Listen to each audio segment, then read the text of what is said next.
My name is Lydia Sasser. I'm at Redeemer Church and I work as the Creative Ministries Manager, and I also serve with Jax United.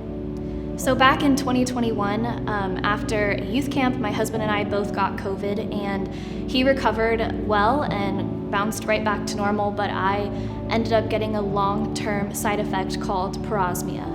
And parosmia is a smell and taste disorder where the neurons in your brain don't connect correctly anymore, and so most things that you can eat, taste, and smell revolting. And it had a lot of significant health impacts on my life. I couldn't eat most food. I had a very small amount of things that I could handle. I couldn't eat inside any restaurants. I couldn't go into restaurants. It was very hard to go to social gatherings. In the very beginning, I didn't go to any. It was hard to watch other people eat things that I used to love. I had very unhealthy weight loss, and so it was just constant worrying about, if this doesn't get fixed, how do we move on to the next chapter? How do we go to the next step? In March of 2023, myself and some of the worship staff from Redeemer attended a conference in Atlanta, and we received a lot of great information there. But one of the things that really impacted me the most was a woman who was speaking on disappointment. And disappointment is something that I had been dealing with over the past 2 years of struggling with parosmia. I had been to the altar multiple times to ask for healing. There were people around me who believed that I would get healed at certain times, and that never happened. And so we really began seeking medical help and treatment. And at that point in my life in March, I really believed the only way that I was going to ever recover from parosmia, if ever, was medically. If there was a way that they could end up reversing that or something like that. And so in March, this woman began speaking on disappointment. And what happens a lot of times is that when you have a disappointment over and over again, you begin to deaden your desire of hope for whatever situation you're in. And I realized when she was speaking that she was talking directly to me, and that I had deadened my desire to believe that I could be healed miraculously from parosmia. And so I thought about it all weekend and just started struggling with that idea of losing hope, and how did I lose hope? I've seen other people receive miracles. I know that they can happen. I believe in them, but I just couldn't believe it for me anymore.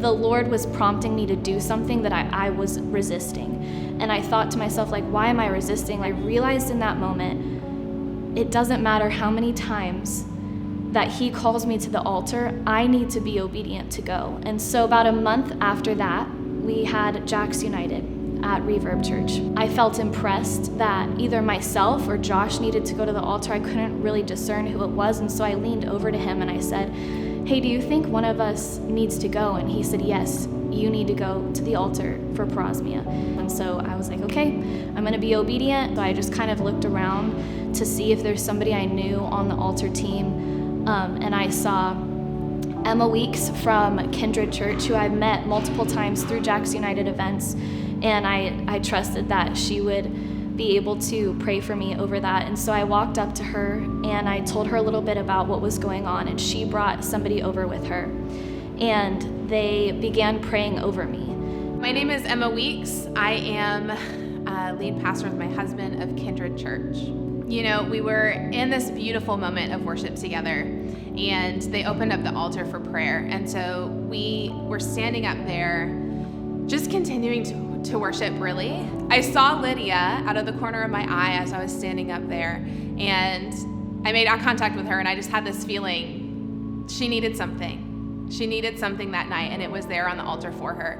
She told me a little bit about what she'd been experiencing, and I said, let's pray for healing for Lydia, that God has something for her, and this isn't the life that He's called her to, that He's actually called her to so much more, and He doesn't want her to have to settle with what she's dealing with. Then at the end of her prayer, she said, I believe that you're healed and that it's done, and you can walk in freedom in that now. And I wanted to believe that so badly because I wanted to be healed. And so I was like, okay, I'm gonna believe that this is true. And so I walked back to my seat, and the song was still really loud. And so I was like, I'll just tell Josh in a little bit. And he leaned over to me when I got back, and he said, the whole time you were up there, I felt like I was supposed to be prophesying over you that you were gonna be healed. And I believe that you were and that it's done. And I just stood there shocked because that's exactly what that woman had just told me, and he had no idea about what she had said. We knew that night, like, it had happened and that I was healed. And so we ended up going and getting a burger at midnight at a burger place in the town center, and I ate a burger for the first time in 2 years, and Josh and I just sat there and cried, and I'm sure we looked crazy to everybody else there crying over a burger, but it was one of the best moments of my life where I could see, after struggling for so long and after losing my hope, that he was able to restore things that I didn't know could be. And being able to see that happen in my own life with so many people involved, different churches involved, family members, friends involved in this whole story, to see it happen like this, for the miracle to happen like this, has been one of the most amazing things to happen in my life. You know, this is just one story of something incredible that God did at Jax United and through the ministry of Jax United. There are so many more. And so why not be a part of this? I am confident that there are so many other people who need a moment like Lydia had. They need a moment in that atmosphere. They need a moment of worship. They need a moment where they can hear from God, where they can receive whatever He has for them, whether it's healing, whether it's favor, whether it's joy, whether it's peace, whatever they need. There are people in our churches all over Jacksonville, all over this region that need a moment like that.